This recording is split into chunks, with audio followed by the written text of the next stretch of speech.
Hi, I'm Berenice Baker, and I'm the co-editor of AI Business. I'm here at the AI Summit London with serial innovator Dustin Lewis. Dustin, welcome. Hi, Bernice. Thank you.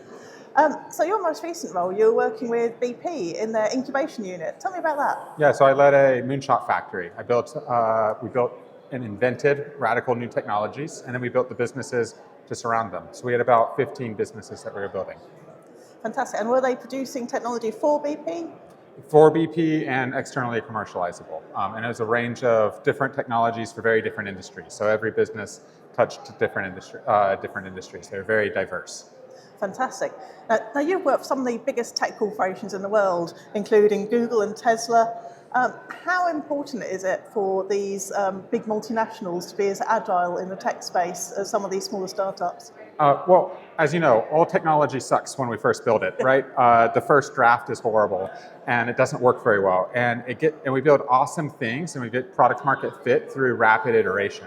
So when I was at YouTube, we ran on the order of magnitude of 3,000 experiments per day, right? And that's where the optimizations, that's where the improvements come from. And ultimately, you're trying to build an engine that's getting, that 1% improvement every week, not trying to find a 50% win every year. The company that does a 50% win every 1 year is unlikely to repeat it, but a company that does 51% wins is almost certainly going to repeat that growth next year.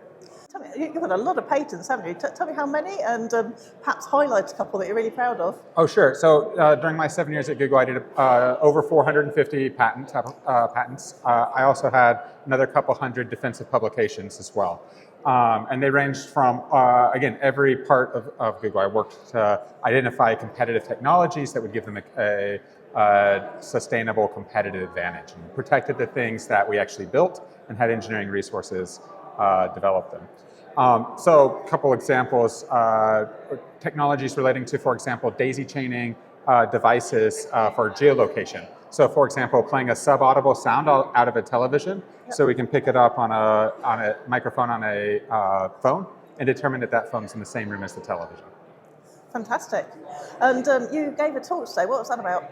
So today I was speaking about the next big things in generative AI and the applications of generative AI. I titled the talk "Programming with Humans" because we spoke about how we can apply a lot of the techniques that we use for organizational design and for engineering systems that humans participate in to engineer systems where we use generative AI, and where we can get profoundly higher levels of accuracy and quality out of what are today very commoditized LLMs.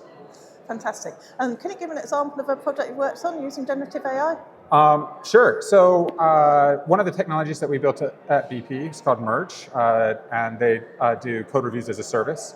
That team at BP, they had increased the total code contributions by about 75% year over year, while also dramatically reducing the size of the outsourced engineering staff by over half. And under the hood, that was a combination of both engineering process management and also several different applications of generative AI. Fantastic. Now, you've got a background in gaming, haven't you? I do, yes. How did that set you up for a world of innovation? Oh, that's a good question. I have a degree in computer science and video games, and I built a couple game studios before I joined Google. I believe that good game design is really about good design of all things. And while building video games, I had the pleasure of studying a lot of behavioral science. And behavioral science is very fundamental, and it's a very important piece of designing awesome technology products, because ultimately the technology we build has to interface with the humans and has to interact very well with them. Interestingly, I think that universities aren't a great place to study behavioral science because they have such limited access to data, whereas the larger companies like Facebook and YouTube and Google and others, I could run an experiment in 24 hours at YouTube and have 10 million people use a feature and understand whether or not it was a good feature or a bad feature. You can learn a lot more, a lot faster with that scale of data. Fantastic. So that must tie into what you were talking about earlier about the human side of technology. Yes, absolutely. And we're at a precipice now where a lot of the techniques that we can use from a behavioral science perspective for engineering how people work together in organizations can be directly applied to how we can use generative AI. For example, today when we want to figure out, optimize for Occam's razor, the simplest possible solution is the most probable solution. Yeah. We often use democratic solutions for that. We ask many people to come to a conclusion, and when several people come to the same conclusion, or the majority, that must be the simplest possible answer. That same technique works for generative AI agents as it does humans. Fantastic. And in light of your experience, your talk today, and the theme of AI at this conference, what would be your take-home message about how AI is transforming the industry and what we can look for next?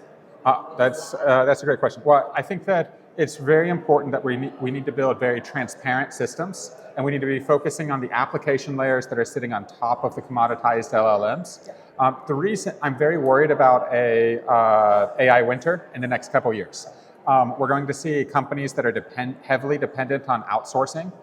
We'll see a lot of failed AI projects. Those projects will be largely black box. They'll have very little improvement and iteration that are going into them, and therefore they're doomed to fail. And so I'm worried that we'll see budgets constrained, extra skepticism to projects that have the AI tag on them, and that will hamper the pace of adoption across these non-tech industries. And so my takeaway is to build transparent systems where subject matter experts can get in without any software engineering background and manipulate the system and iteratively improve it. And that's really what the generative AI technology evolution has been. It's a lower barrier to entry. It's easier for non-engineers to interact with than ever before. Yeah. Fantastic. It's been great talking to you, Justin. Thanks so much. Thank you. I've been Berenice Baker, reporting from the AI Summit London for AI Business.